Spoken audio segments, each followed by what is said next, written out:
Saturday. Christmas comes early. Unbelievable! Welcome to this incredible scene. Bills. To the end zone! Chargers. It's a touchdown! An exclusive NFL game. That's fantastic! Live in primetime. Wow! Only on Peacock. With a Christmas gift to their fans. They're having some fun now. Bills versus Chargers. Saturday, 7:30 Eastern. Exclusively on Peacock. This episode is brought to you by Google Pixel, the official fan phone of the NBA and WNBA. The new Pixel 8 and Pixel 8 Pro are built different. How? Take the Audio Magic Eraser tool. It helps block out distracting crowd noise so your play-by-play commentary sounds crystal clear. The only phone engineered by Google brings out the audio you care about so your videos sound as crisp as they look. Learn more at googlestore.com/pixelnba. Audio Magic Eraser requires Google Photos app. May not work on all audio elements. Introducing Royal Caribbean's newest ship, Icon of the Seas, the ultimate family vacation. The ultimate 6 slides, 8 neighborhoods, 0 compromise vacation. The ultimate never done that, can't wait to do it vacation. The ultimate chillin' by a different pool every day of the week vacation. This is the Icon of Vacations. Icon of the Seas, arriving in 2024. Book today. Come seek the Royal Caribbean. Ships Registry, Bahamas. The holidays are a time to feel and create joy. And what could be more joyous than the look on her face as she unwraps a stunning new jewelry piece from Blue Nile? How about getting 50% off your purchase? Blue Nile offers premium quality, priced below traditional retail. Their online experts are available 24/7 to answer any questions and make sure you've picked the perfect gift. For a limited time, you can get 50% off at BlueNile.com. That's 50% off at BlueNile.com.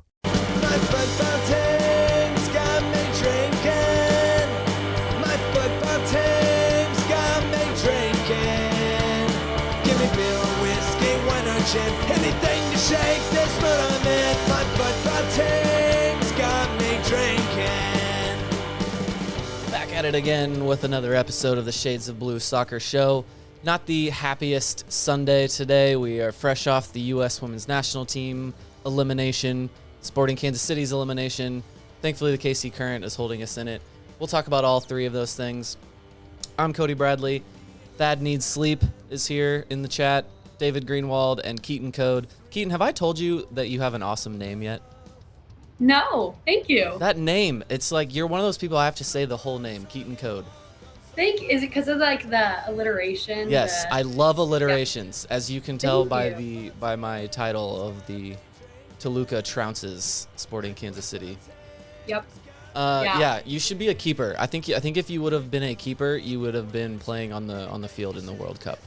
Just because of my name. Yes. Keepers have good names. I'm telling you, it's a thing. They do have good names. I like it too because it's like Kansas City. So like when Royals and stuff win and everyone will wear KC stuff, I was like, yes. It's for me. Yes, everyone's making all of this stuff for you. Okay. Yeah. Let's jump into the US women's national team. Keaton, you said you were excited to talk about this. I was thinking it was going to be a somber mood today a little bit, but Keaton was like ready to go. She's all excited. She's happy that the women are out of it. I would not say happy, but I would say that I think that the U.S. dominated the game. I think we had the amount of chances that we had. Lindsey Horan alone should have had 3 goals. I mean, literally, I think they said one time, like, the max speed on her shot was, like, 95 miles per hour. She's got a boot. Oh, yeah. And she's accurate, too. And so I think we dominated the game. And this is my one issue with soccer. I know that eventually, after you do the overtime and stuff, you have to, do PKs. I hate them.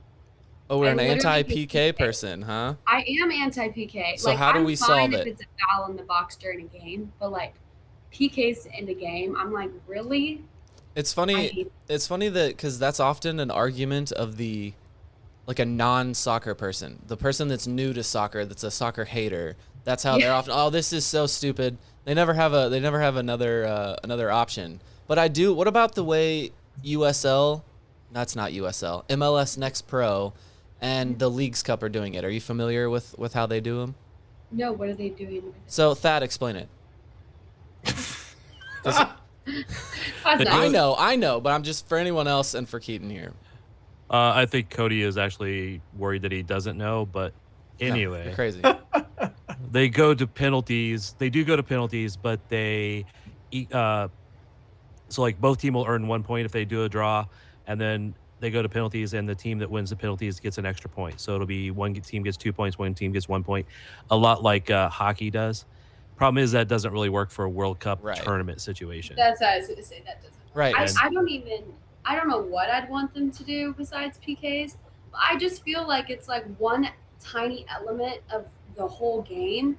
And like and I guess it's part of the game. I mean, you can dominate and the other team, it's just whatever the result is. I hate, and I think losing on PKs like that when we have like Ertz retiring and stuff, like it's all these like, their last games might be Morgan's last, game and all this stuff. So I'm just kind of like, I don't like how that ended, and I don't know. That's my opinion. I didn't mean to divulge into this. We're gonna actually talk about the game, but no, the way Wait. I want to say I agree with Keaton. I've been on that bandwagon for a long time. I hate PKs as the end to a game. I'd rather do corner kicks or set pieces from set spots around the field. Okay, there you go. So I love PKs. I think PKs I love are good. PKs. Yeah. David, do you like watching PKs? Yeah. Well, have okay. you ever been on the side of taking the PK? I've never taken a PK. No. Yeah. They suck. But I love watching them because you can see who's got the clutch gene and who doesn't. Right? Like Megan Rapinoe, who's had this like incredible career, whether you like her or not, has had an incredible career, and then steps up in her hopefully last World Cup and just duffs it. Not even unclutch, close. Like an unclutch moment. It was Eddie Johnson. Yes, I was just about to invoke Eddie Johnson. Eddie Johnson for the Seattle Sounders, taking a PK at the Cauldron end. Yep. In the Open Cup championship game, and that hasn't landed. Still hasn't landed. It came down in Russia. Yeah. But I think you can see when people, have it, when you see somebody bury it top bin, and you're like, okay, like that person, the moment wasn't too big for him. And then like for the U.S. today, we had 3 or 4 misses. Yeah, I understand the argument against it, that it's that you can dominate a whole game and then the penalties are kind of a toss up. But the reason I'm still in favor of it is that it is inherently at its core the most basic form of the game, just beating the keeper. And I don't care. I would rather it go to 10, 11 PKs every time. Like I would rather see them do it every time. It's just there is one of those times someone doesn't have it, as David was saying. But that being said, I think we need to listen to the Americans here, the goofy Americans in the 90s that came up with the ridiculous MLS style shootout that launched MLS. And I know we like to make fun of those. We like to talk like they had rules like they were considering doing kick-ins instead of throw-ins because we were trying to improve the game because we're America and we can do everything better. That is one thing that I think is pretty good. It is fun. It's exciting. It's less of a toss-up. It is more gamesmanship for both sides in those.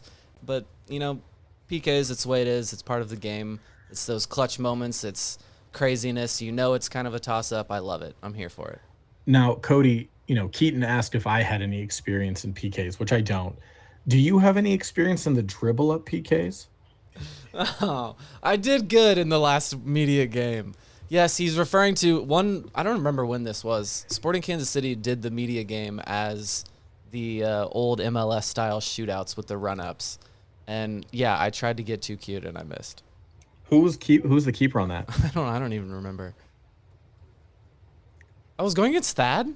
It's an audio medium, Thad. You have to speak up. I was waiting for Cody to say That's really bad about that whole thing. Cody. Thad, I was going against you? Why do I? Did we do this more than once then? Because there's one time I was going against another guy that was not. No, you just blanked it out of your memory because you don't want to remember it. I have blocked it. Because you talked so much trash on the pod that you were going to beat the old guy, and you psyched yourself out so bad that you just basically dribbled right into me. That doesn't sound like me. I didn't even move, and you basically just hit me, man. I told you like a tree. I kept telling you that if it was so important to you that I would just let you score because you were talking about how it was going to be a big moment for you and all stuff. And if it was the highlight of your career to score in a media game, which obviously it is, since you've played that when you finally did score in a media game, you've played that audio about 1,000 times now. What audio? And Keaton's like, Keaton scores real goals. You score in a media game, and you like that's your proudest moment in your life, man. That's sad. David, you just stir up drama. Yeah. It's, well, we're doing it for the content. Yeah, obviously. Okay, should we talk about the actual game? I know we've talked about Rapinoe. This was more fun. This was that was more fun. Thad, what are your reactions from the game? Were you up at 4 a.m.? I was. Actually woke up to my alarm, got up, watched the game. Not happy. They played really well. It was their best performance the entire World Cup. Probably their best performance just overall with not taking scoring into account, but best performance overall for quite a few games. But they could not score. Sweden keeper was good. They were not shooting. I know they were putting some good shots in there, but a lot of them were straight at the keeper. Their XG was only 1.29 with all those shots, 22 shots or something like that. Straight at the keeper. Was the keeper good, or were they all at the keeper? Because it looked like they were all at the keeper. She had some pretty good saves. I think she had 3. I think it was 3, in my opinion, that she saved the back line. Yeah. But I think besides that, a lot of them were at the keeper. But there were, I would say, 3 of them that she made. I saw a couple good saves. Yeah. And I would give that. I think Sophia Smith, especially, Rodman a little bit, a couple of the other ones, were basically trying to power it through her instead of trying to actually place it as much. Mm-hmm. And they were just, that maybe works on an NWSL keeper, but not, one of the top 5 keepers in the world or something. Yeah, I agree. Yeah, I was rewatching. I didn't make it all the way through the game, so the highlights carried me through the rest of the second half and all of that, but it did, it looked like they absolutely dominated, and that Sweden really didn't have anything at all. Sweden's first shot on goal was the 85th minute. 85th, okay. So then I literally saw nothing from Sweden when I was watching. They said, too, like, the turnover, like, the U.S. would win the ball back within 6 seconds of a turnover, and Sweden was 27 seconds, which is, like, insane. Like they did say though, like Sweden is usually a team that doesn't keep possession as much, so they can just like attack really quickly on the counter. Yeah. But still, 27-6 is a huge jump. Oh, Thad did his fake out again. I never know. Thad does his. He likes to talk. He likes to inhale. Oh, never mind. I don't want to say that. No, there was a thought there, but. Sweden has in the past been a team that's very much just set back and countered. They could be really good. They can actually just totally dominate teams also, but they have done that in the past. I want to say it was the one Olympics when Hope Solo was going against them and called them cowards because they didn't want to come out to play. It sounds like Hope Solo. Yep. Yeah, which also got her in trouble, and that was probably the end of her world or her national team career. But I kind of agreed with her at the time. I was going to say what I noticed, though, for the U.S. is, like, the intent to go forward quickly. Like, they were trying to look for that ball behind, but they were trying to chip it over Sweden's center backs, but we did not have success with that. But as soon as we got the ball on the ground and we'd switch it quickly, Sweden couldn't deal with it. Like, if we'd get it wide and then take on their outside backs, we were faster, even when the subs came in, and then slotting it back. But we were trying throughout the whole game to hit that ball over, and I think there was very limited success on it. But when they kept it on the ground, they were very successful. That ball over the top doesn't work when Alex Morgan is offsides every play. Right. Well, and just like Sweden was winning every single ball out of the air. On that side, I think we did a very good job on Sweden's punts winning it. But when we were trying to play it over, we had very little success. The midfielders U.S. had in there were not as good at that as if they had Rose out there. Or actually, Julie Ertz, I think, is really good at that when she plays like a 6 spot. She can dump that ball over top better than most and for a player to run onto. But the midfielders kept trying it, and they were only good at getting it out to the wings. Yeah, Do you guys think the game would have been different if Rose was in? Yes. Like 100%? I love Roosevelt. I think she is a game changer. Mm-hmm. I did like Sonnet in that role, though. I think she did a very good job in midfield. I liked her there. One thing I liked about it is Vlatko kind of went to the 4-2-1, 4-2-3-1. Yeah. Did I get the right numbers? Yeah. Because he used to coach that way a lot with FC Casey, with the kind of the dual pivot there. Mm-hmm. And then, but they were going with a more traditional 4-3-3 up until this game, just because probably the need to have the different players in there. Mm-hmm. But yeah, I thought Sonnet did really well. Yeah. This is going to be such a weird note, but I don't know why I noticed it. Weird notes. I love weird notes. Let's hear it. The field was like really slippery. I think like the amount of times that we'd go to strike the ball and totally just like feet out from under, and the ball seemed to have like a little bit more of a skip on it.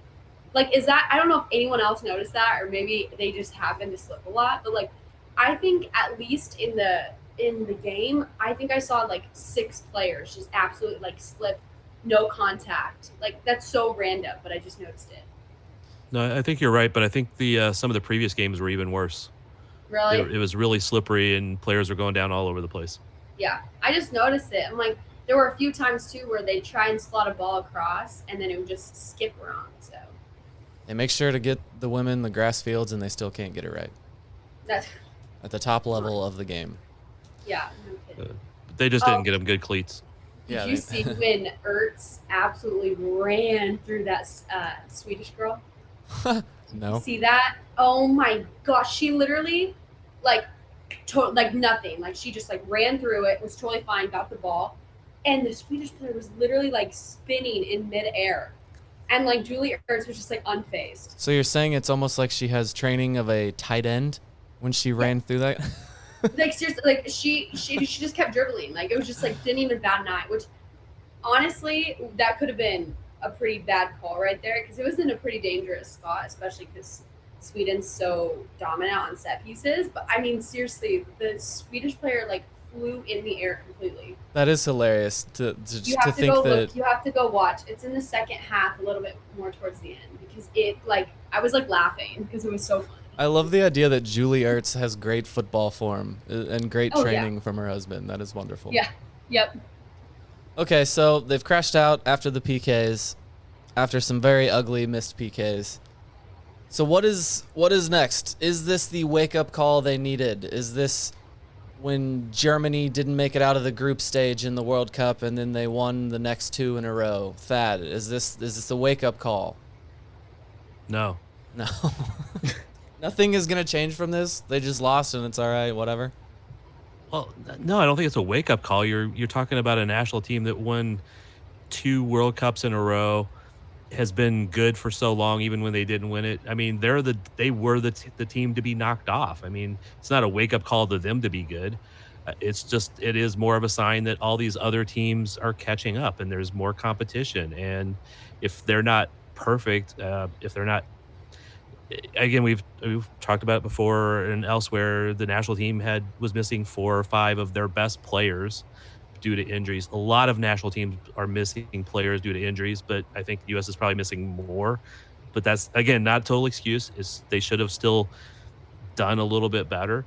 They should have done better in the group play, and they wouldn't have faced Sweden in the round of 16, and it would have been better. But if they get knocked out the next round, it still doesn't help. It's just there's so many good teams now. I mean, there's 3 of the top 10 didn't even get out of the group play, and I think you lost a couple other ones in the top 15 that didn't get out of group play. So it's just tougher. So Keaton, who are you pointing the finger at here for this disappointing World Cup?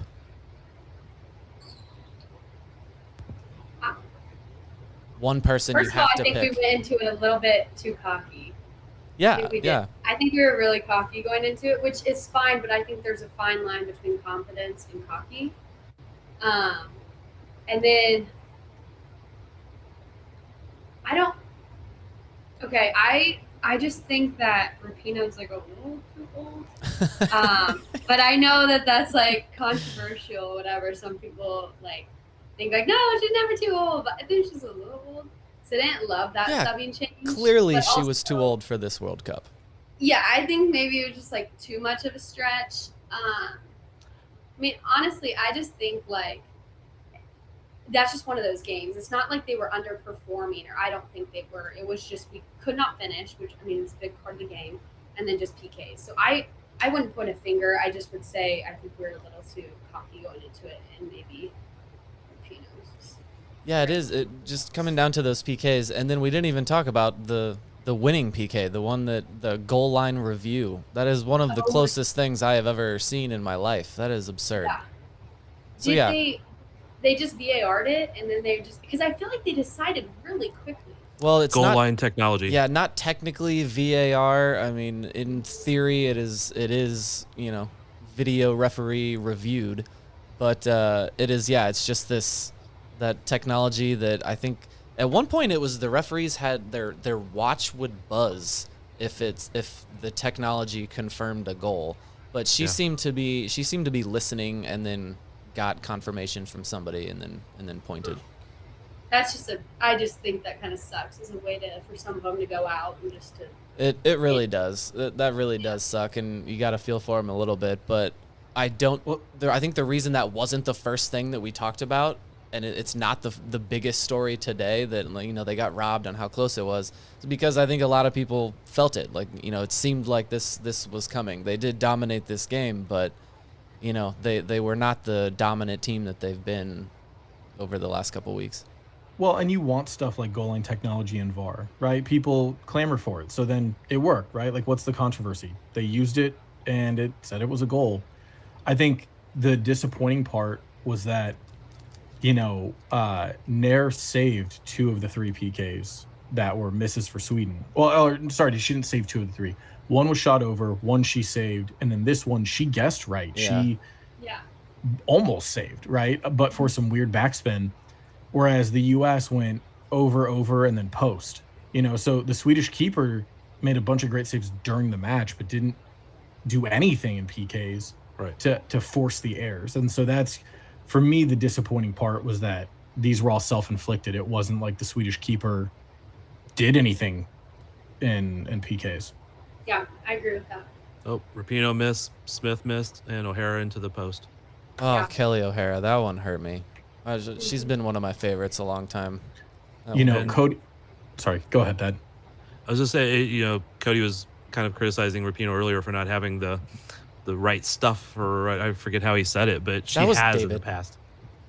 Yeah, I know. Yeah, she has always seemed to be that player that came up in those moments. So, yeah, that was an ugly PKs. Well, Cody, you asked where do we go from here, and you look at this roster and it's almost the tale of two teams where you've got, the stalwarts, the players who have gotten us here before, and they're all starting to age out of the team. Rapinoe's 38, Morgan's 34, Lynn Williams is 30, Mewis is 32. Julie Ertz announced Ertz her retirement. She announced her retirement earlier today, actually. Yeah. Kelly O'Hara's 35, Nair's 35, which is not, for the record, old, but they're closer to retiring than to starting. And then you've got a bunch of the younger players like Trinity Rodman, Sophia Smith, who are all,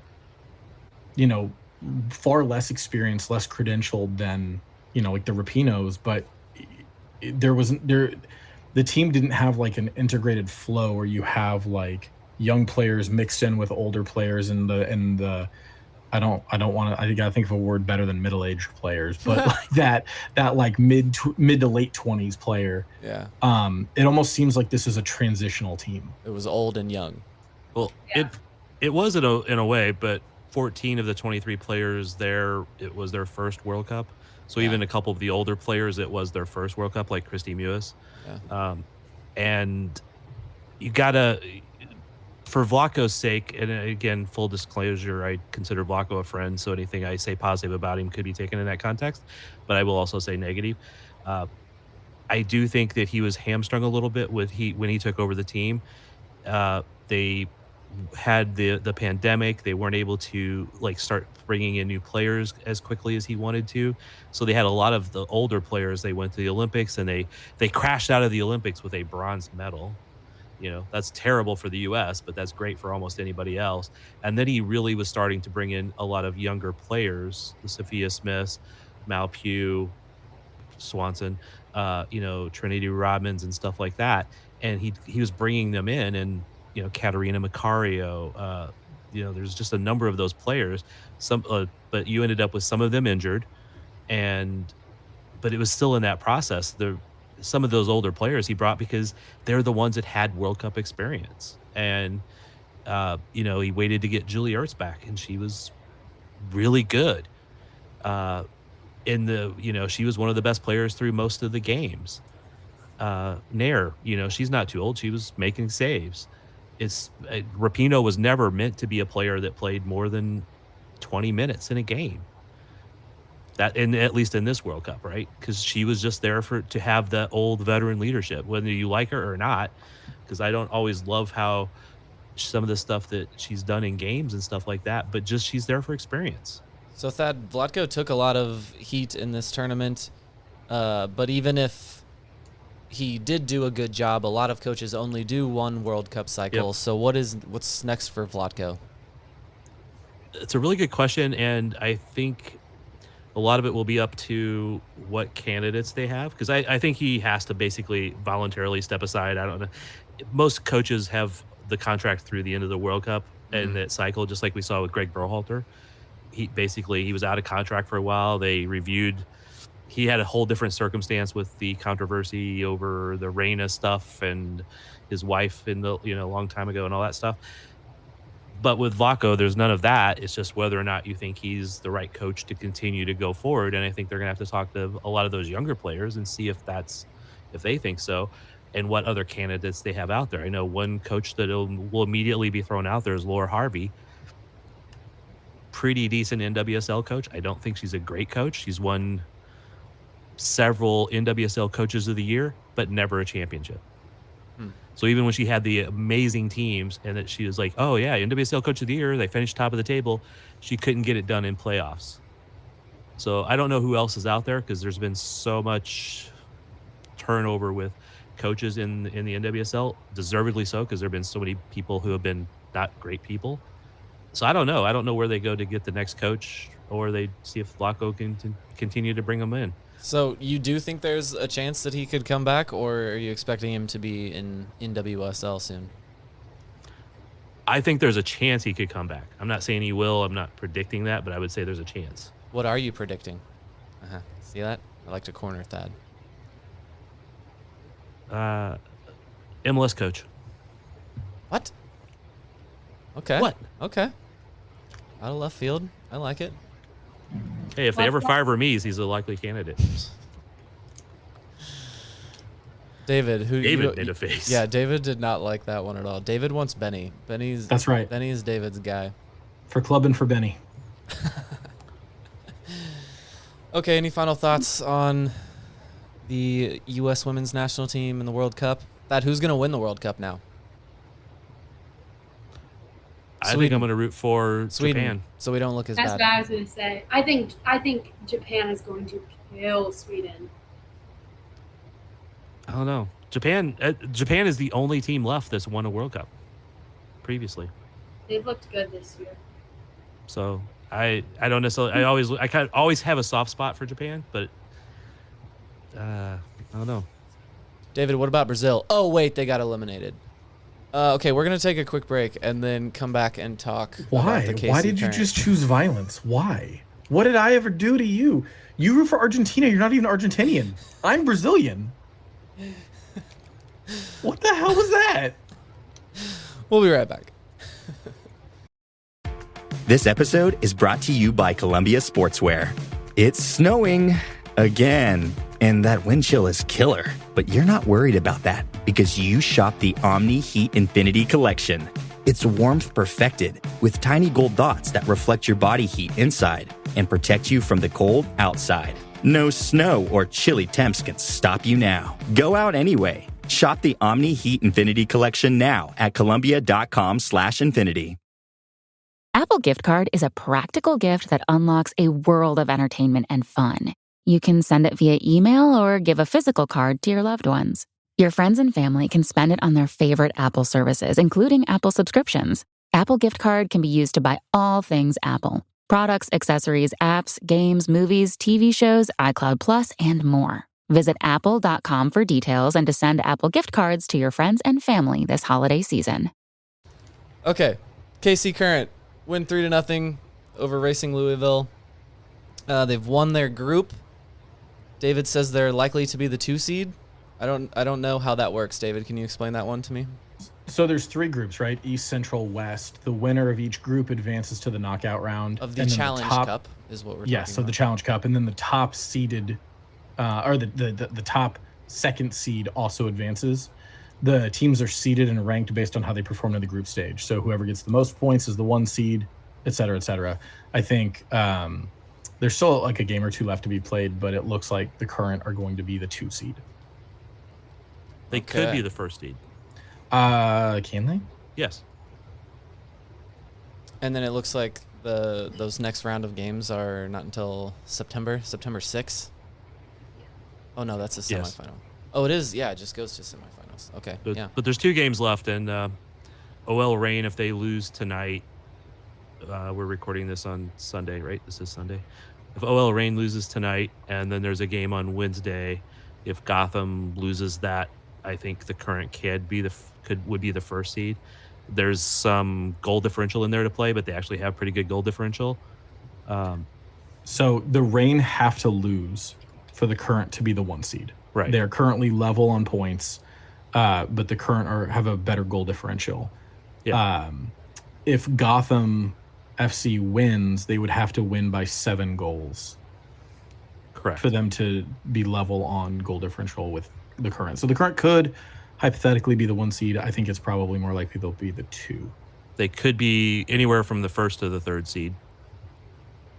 I mean, I don't think Gotham's going to score 7 more goals than I didn't say I thought Orlando. they would. I said they could be.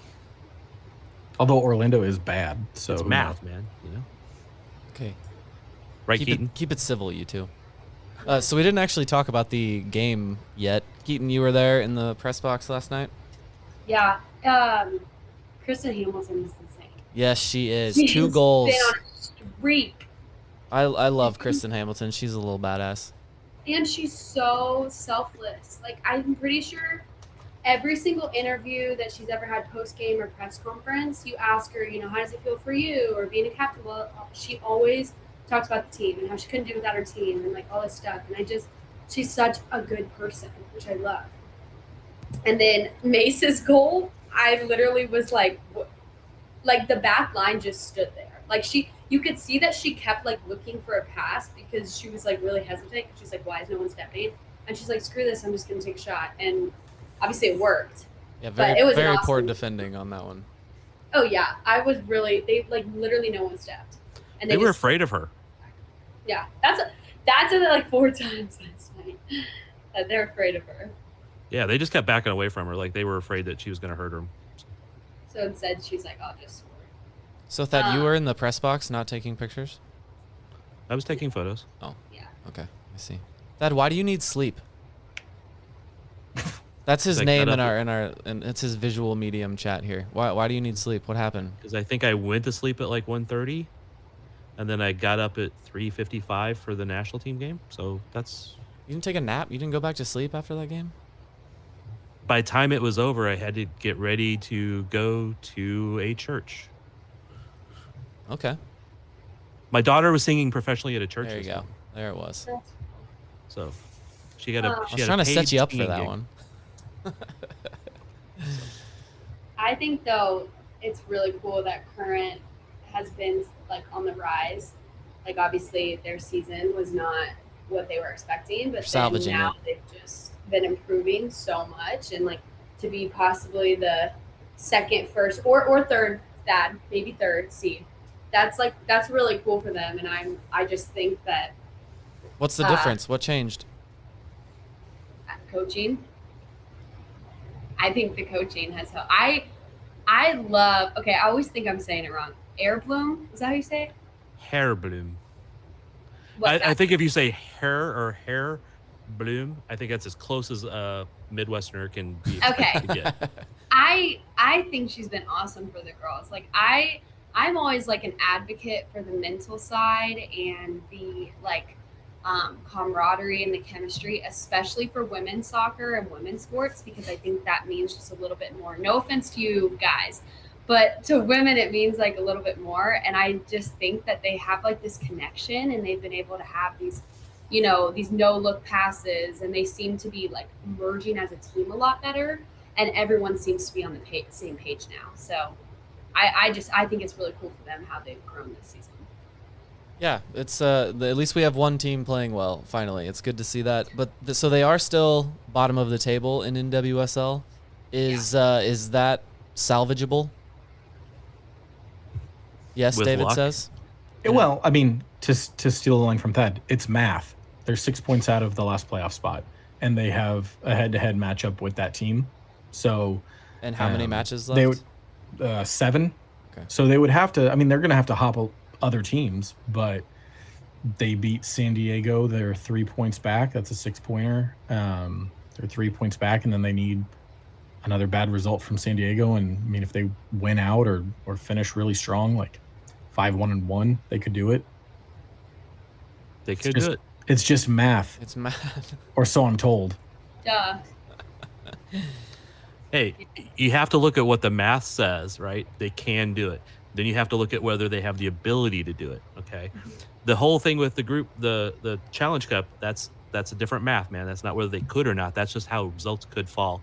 2 games, that's how it works. Now, Sporting can also mathematically make the playoffs. Current can mathematically make the playoffs. I don't know which one has actually got a better road, though. Okay, I have to ask though. This is back to Current for like the goalkeeper standpoint. I feel like we've seen so many switches this year from Cassie to AD and back and forth. Do we think now AD is that number 1 starting spot, or do you think that's still room for like change? I don't know, because we've kind of asked that to coach, and there's a lot of teams around the world will play their number 1 keeper in league play and their number 2 keeper in whatever tournament they're in, FA Cup or Open Cup or whatever. Mm-hmm. And I've tried to ask that, and it always comes back to, well, you know, there's always good competition between it. But it has looked like AD is the Challenge Cup keeper, and Cassie is the league keeper, but that could be changed. Early in the season, AD was the starting keeper, and she did not look good. Yeah. Her passing was not good. There was 2 own goals, which, I mean, they were technically not her fault, but she missed a save. The ball rebounded off the post and back off of her, that sort of thing. But she's good. Yeah, I was going to say, in the press conference last night, she was talking about how her confidence been up a lot. And I mean, it shows. She's done very well. Yeah. How many shutouts in a row is it? They have, I think, 4 in the Challenge Cup. Okay. Yeah. I just wonder, because I feel like there's been a lot of movement this year between the 2. So. But they seem to all support each other really well, which I think is cool. That's the weird thing about keepers, is they actually, I mean, anybody in a team should support each other, even the people you're competing against, but keepers are a completely different weird sort, so they tend to be even more tightly knit than. Yeah. Which I think is cool. Yeah. Thad, I just saw your email. Are we calling Kristen Hamilton Hammy now? I love that. Is that her nickname, Hammy? Mm-hmm. Yeah. Oh, that's awesome. I love it. I've been calling her Ruth Langmore. When she subbed back in after her injury for like the first game, whenever that was, they were all like, I think they were chanting Hammy or something. Yeah. She's awesome. I love her. Yeah, she's great. That's when she got the hat trick the other day. They were like calling it a ham trick. They were calling her all kinds of different things. But. Ham trick. So you can call me like a noob fan. This might be a very common question that I'm just not aware of, but I'm watching her score a brace and dominate this league while the women seem like they could use a goal scorer in the World Cup. Has she never been on the radar of the national team? She has. Okay. She's been called up before. In fact, one of Vlatko's first games that he coached, she was in it, because I'd forgotten about that because when I shot that game, she wasn't on my radar as a player, to be honest. And I was actually going through some old photos, and I'm like, I know her. And I went back and checked, and I knew she had been called up to the national team. It just I wasn't really like mentally connecting it. And then I saw the photo I had of her, and but she's been called up before. But when you make that connection, you're talking about she's being a goal scorer, but you got to look at what the goal scorers who are up there are already have been doing. Lynn Williams, Sophia Smith, Morgan. Morgan got like 20 goals last year, so it's justifiable why they're up there. Right. This episode is brought to you by State Farm. You might say all kinds of stuff when things go wrong, but these are the words you really need to remember. Like a good neighbor, State Farm is there. They've got options to fit your unique insurance needs, meaning you can talk to your agent to choose the coverage you need, have coverage options to protect the things you value most, file a claim right on the State Farm mobile app, and even reach a real person when you need to talk to someone. Like a good neighbor, State Farm is there. Okay, let's move on to Sporting KC and the Leagues Cup and all of the sad things that we need to talk about. Actually, let's keep it light to start, because last week we were obsessed with Veljko Paunović, the Chivas head coach. And the more I find out about this guy, the more I like him. This was the soundbite after Chivas lost to Sporting. And we sucked. It was terrible to watch the team like that, suffering behind the ball. It just keeps going. Every part of that just gets better. Suffering behind the ball. And then, so someone told me that on the BSI podcast, friend of the show, Benny and Ike, they had on Alan Gordon. This was a couple years ago, and he was telling a story about this eccentric head coach. And yes, the more I find out about this guy, the more I like him. This is sound courtesy of the BSI podcast, and it is also explicit. So if you're listening with children, heads up. Oh, I remember that late goal to go ahead, and then we let him back in to tie, and then we lost. He comes in, he's livid, and he's like, you don't even care. He's like, it's like you're in your home, and somebody comes in your home, and he comes in, and he fucks your wife, and you're eating your soup. You're eating your soup, and he's fucking your wife, and you don't care, and you don't do nothing. And I'm sitting there, and I'm like, oh shit, this is the best speech of all time. And all these young kids are just like terrified, But I had a different perspective. I'm just like, this is fucking awesome. So that's Veljko Paunović, quickly becoming one of my favorite coaches in the sport. So shut off this pod before you have your mom listen to it, Keaton. Yeah. So yes, the fun is over. We liked beating Chivas 1-0. I celebrated like we won the whole tournament. But the Leagues Cup is back to being stupid and a money grab. And now Sporting Kansas City get to rest after a 4-1 beatdown against Toluca. The third straight game, Toluca has scored 4 goals in all 3 of their games. That doesn't let Sporting Kansas City off the hook. But apparently they ran into one of the hottest teams in the league, Thad. Oh yeah, they were, man. And I don't think they remembered 4 years ago in 2019, but I'm pretty sure somebody there did and reminded them of it. And they were acting like it. They played like it. Their fans remembered. David tried to blame this game on me because he got to go into the press box for the first time. He was writing a recap, doing the whole journalism thing for the Chivas game, and then I ruined it, apparently. You snatched it from me. Did you not? Well, you weren't even at the game. Why didn't you sign up for another credential? Well, because once you took it, I mean, what was I going to do? I don't have Twitter. I can't sit there and live tweet the game like some of the other people do. And you were writing the recap. What was I going to do? Just hang out? Yeah, I do that all the time. I do that all the time in the press box. That's kind of what I do.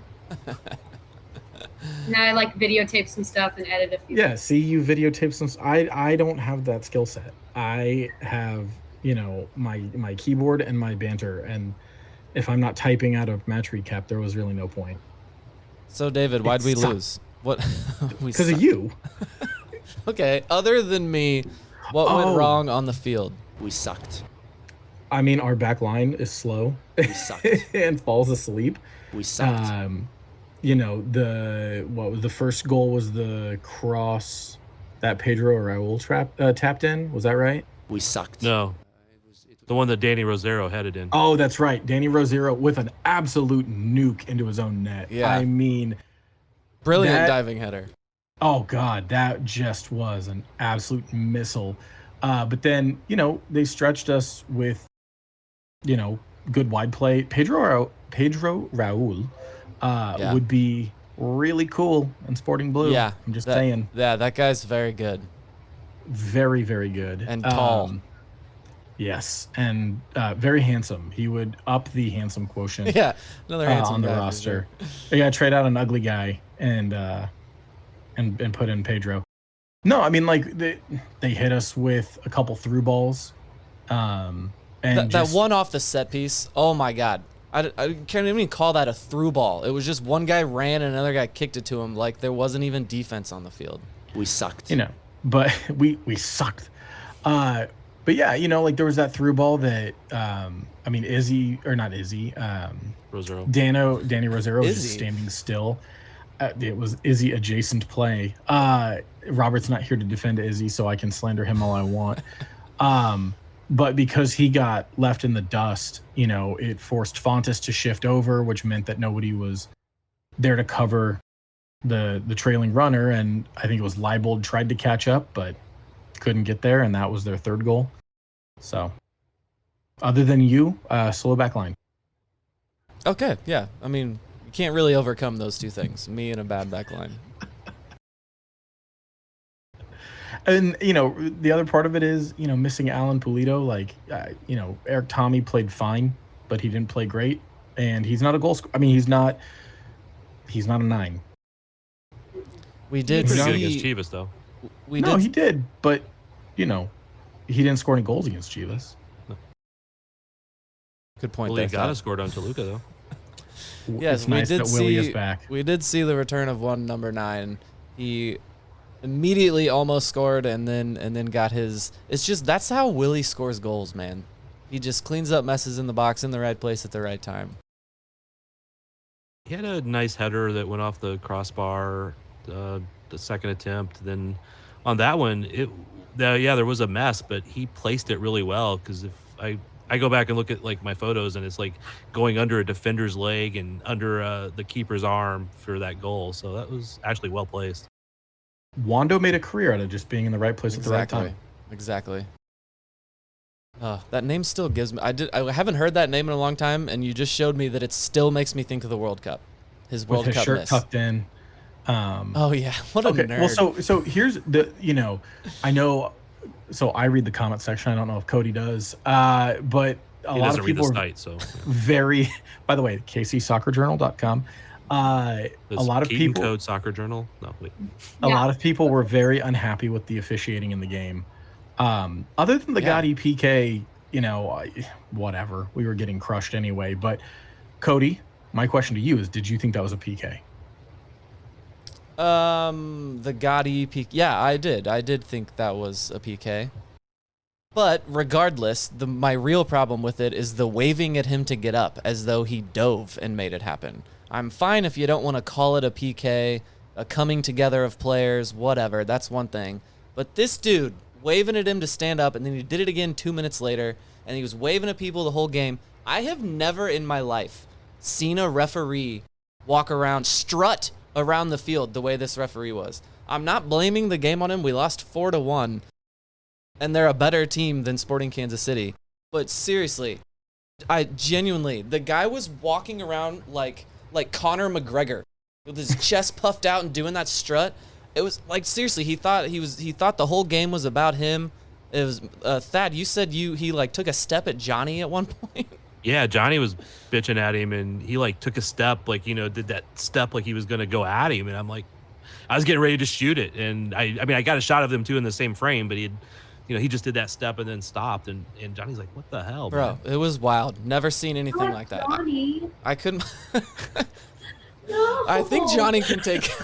Yeah, I'm taking Johnny in most fights.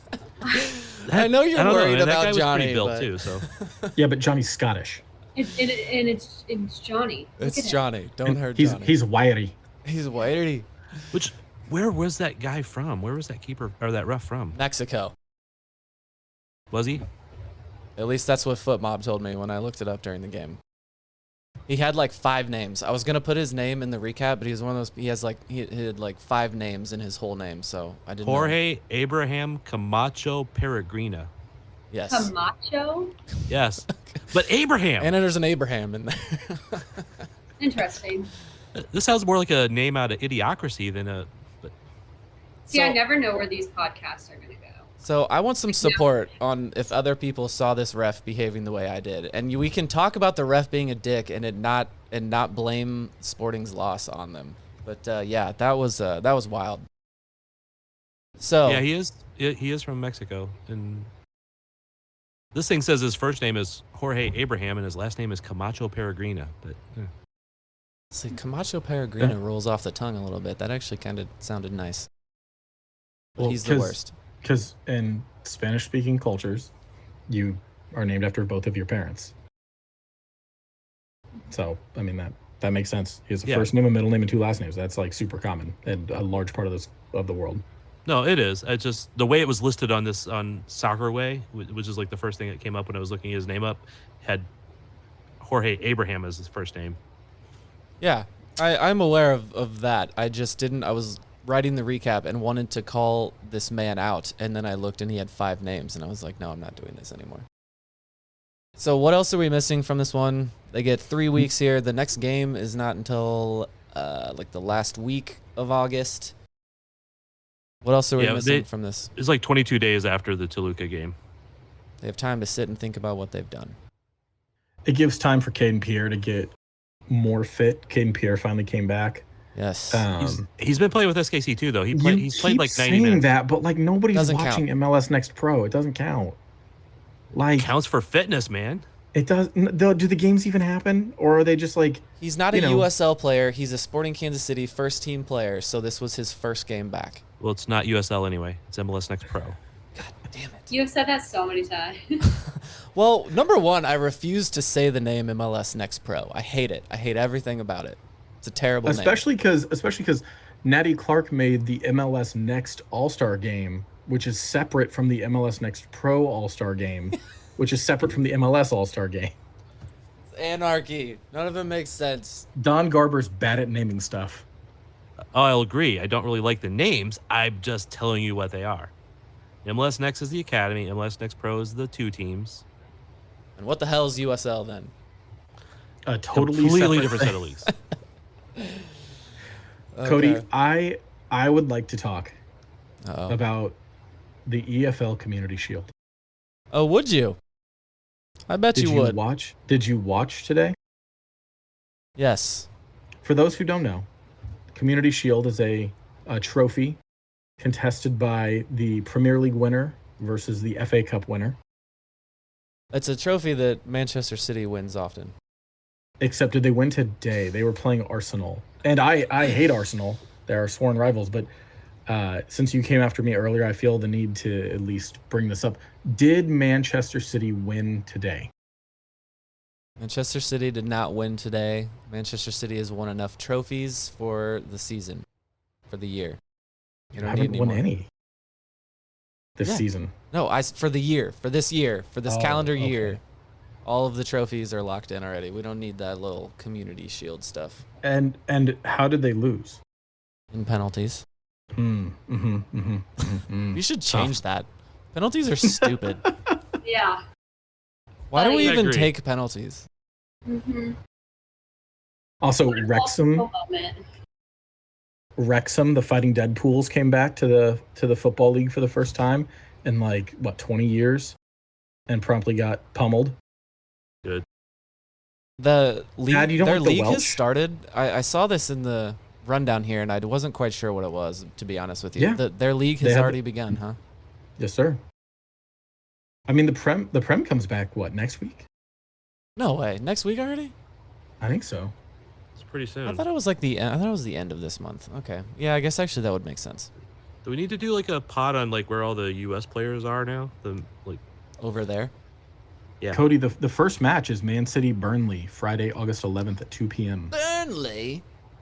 I love that name. But so, yeah, Wrexham lost. I think it was 5-2, 5-3, something like that. You know, I just learned a dynamic about fans watching Wrexham. That I heard someone say they didn't want to watch the team or follow the team because the show would get spoiled. Ha! Okay. So maybe we need to be careful saying that they lost their opening match or episode 1 of season 3 is going to get spoiled. Don't care. Last. Where's Robert? I knew that was coming. Where is Robert? I think he told us where he is, but it's more fun if we just, make something up. He's something about the lake. He went to the lake. What's your most creative "Where's Robert" idea? Yeah, I mean, I'm assuming he's in the trunk that Cody was in that one week. They just swapped places. I think Keaton put him there so she could take his spot. I think we just kicked Robert out to get Keaton on the pod. That's why I'm in this room, is because Robert is yes, sitting in the corner tied up. It looks like you're in an interrogation room, the all gray background. I am. There's like a hostage video coming with Robert over there, like all Robert tied up. He's tied up, so you'll hear from him soon, maybe. How much are we going to pay to get Robert back? Nothing. Whatever's in the fine jar. David said probably $5 max. Whatever's in the fine jar. Which is nothing poor right thing now, is empty. Darn. Because we can't do that either. We sucked. Okay. We need to put a Venmo up that people can like send us, money for the fine jar. Yeah, for all of our ardent supporters that we have. I think they're out there, right? No, we actually do. They are? We like to joke about it, but we have a very loyal group that our number of listens on the show never goes below. Like there are X hundred number of people that we see you every week. Let's not say exactly what X is though. Well, no, it's not bad though. It's not bad at all. Keaton, when you get to school in a few weeks, your job is to go around to each person and just set it to auto download the pod. Rate it 5 stars. Just be like, let me get your contact info. Take their phone, put your name in there, switch to the pods. Yes. 5 stars. Keaton, write a review. Your addition to the show and the site is to keep us young here. So we need you to do some guerrilla advertising for us when you get to college. I will do that for you. They have opportunities for podcasts there, so maybe we do a collab. Okay. Yes. Hey, we had 4 KC Soccer Journal people at the game last night, and 2 of them were under the age of 20. Oh yeah. The other photographer, right? Yep. Yeah. Nice. Very cool. Yeah. Look at us. Opportunities abound for the young people. Yeah. We're doing good. Okay. Any final thoughts here? David added in all of his all of those notes you snuck at the end of the rundown. No more of those? Okay. Next game for Sporting, August 26th against San Jose. But we will indeed be back next week. We're not going to wait that long. And we're going to have Keaton back on when she's not as tired also. I wanted to change my name to Keaton Code Needs Sleep because I just, once I start yawning, and it's not because of you guys, I 100% want to make that clear. I can't stop yawning. So I kept going like this because I was like, I don't want people to think I'm being like rude. It's not because I'm bored. It's just because I'm tired. It's a good thing you leaned back because we could have checked if you had tonsils. Yeah. I haven't even noticed the yawning. But I have. That's what I'm trying to be like. I've been fighting a yawn though this entire time. So now that makes sense. Now that I'm seeing you peripherally do it, and it's making me. Yeah, it's like once someone does it, and then and now I'm watching myself yawn. So then I'm like, I have to yawn again because I just saw it. So I promise. That you're a smart guy. You got a lot of wisdom. Why does yawning make someone else yawn? Do you have any theories on this? I've looked it up. I can help you if you need it. Go ahead, man. Tell us. I know I read it at one time. I just don't remember. What I saw was never really a really good answer, but it seems like the best response I have seen is that someone was literally likening it to howling at the moon. Like we're trying to get ourselves all on the same sleep rhythm together. Yeah, I don't think so. Okay, Cody. Cool. I'm sure that's 100%. I didn't make it up. I'm telling you, look at this, and no one has a good answer. I'm very fascinated by this subject. I'm glad it came There's up. a lot of things that I don't understand. What a world we live in, right? But there's a lot of things you can do if you start doing it. Other people around you will start doing it. So not just yawning, but scratching, things like that. Oh yeah, and Standing in a Next line. podcast, I would be like this. And So Thad, under that theory, why don't we score more goals? if they see the other team score goals, why can't we score goals? Because we don't want to be followers. Look at that. He ended on something prophetic, and I didn't even need to ask him. Look at that. Sporting. The other side don't seem so tough. And 3 own goals ain't all that rough. Our skipper has just been sent off. Supporters strong have all gone soft. My football team's got me drinking. My football team's got me drinking. My football team's got me drinking. Give me beer or whiskey, wine or gin, anything to shake this mood I'm in. My football team's got me drinking. My football team's got me drinking. My football team's got me drinking.